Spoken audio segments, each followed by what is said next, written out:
আজ বানাতে চলেছি এঁচোড় চিংড়ি। প্রথমে এঁচোড়গুলোকে আমি ভালো করে ভাপিয়ে নিয়েছি, মানে 80% মতো। দেখুন এতে চাপ দিচ্ছি, ভেঙে যাচ্ছে, এতটাই ইয়ে করে নেবো, মানে প্রায় বেশিরভাগটাই আমরা সেদ্ধ করে নেব আলু সমেত। এবার ভালো করে কড়াইয়ে এটাকে উল্টে পাল্টে ভেজে নেব। ভাজার পর একটা মশলা তৈরি করে নেব। পেঁয়াজ, কাঁচা লঙ্কা, টমেটো এই দিয়ে এর মধ্যে দুটো আমি চিংড়ি মাছের টুকরো ফেলে দেব। তাহলে কি হবে, ঝোলটার টেস্টটা একটা আলাদাই ফ্লেভার দেবে। তার সাথে লাগবে আমার রসুন এবং আদা বাটা। কড়াইয়ে যে তেলটা বেঁচেছিল তার মধ্যে চিংড়িগুলো দিয়ে নেড়ে চেড়ে নিলাম। এবার এখান থেকেই 2-4টে চিংড়ি আমি মিক্সিং বলে দিয়ে দিলাম। তার সাথে দিয়ে দিলাম গোটা গরম মশলার টুকরো, এলাচ, দারচিনি আর লবঙ্গ। এই দিয়ে এবার ভালো করে পিষে নেব। তার আগে আমি চিংড়িটা তুলে নেব। চিংড়িগুলো তুলে নিয়েছি। এর মধ্যেই দিয়ে দেব বেশ কিছুটা জিরে, শুকনো লঙ্কা আর তেজপাতা।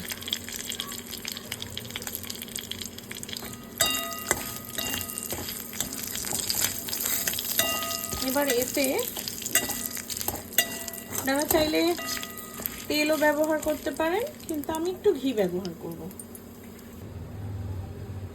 আমি ইউজ করলাম এই ঘিটা আমুলের।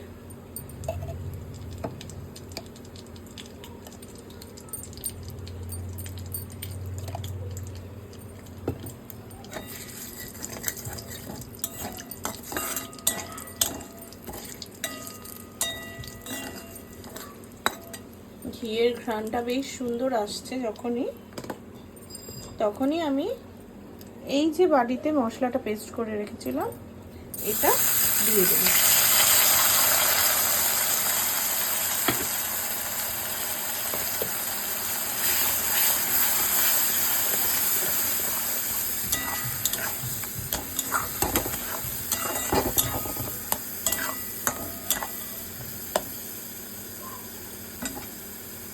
এবার দিয়ে দেব হলুদ গুঁড়ো,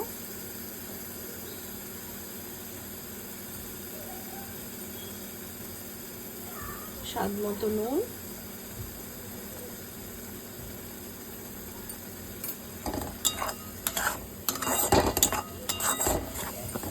কিছুক্ষণ কষতে দেব। তারপরে দেব রসুন, আদা বাটা।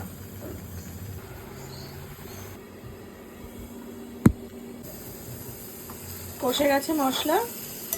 আদা রসুনটা দেওয়ার সময় ভিডিওটা অন করতে ভুলে গেছিলাম, তাই দেখাতে পারলাম না। আদা রসুন দিয়ে আমি বেশ করে কষে নিয়েছি। তার সাথে দিয়েছিলাম শুকনো লঙ্কার গুঁড়ো কিংবা কাশ্মীরি লঙ্কার গুঁড়ো।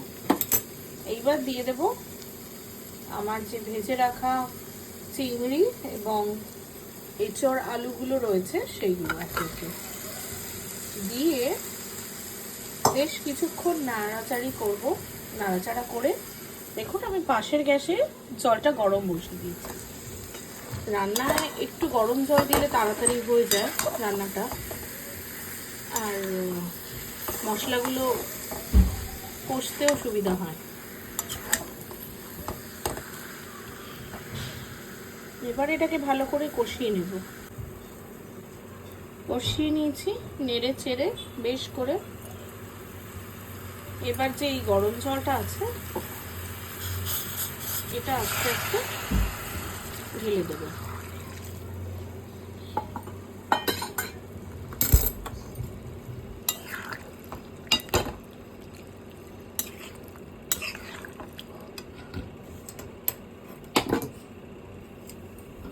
ভালো করে নাড়িয়ে ঢেকে ফুটতে দেবো।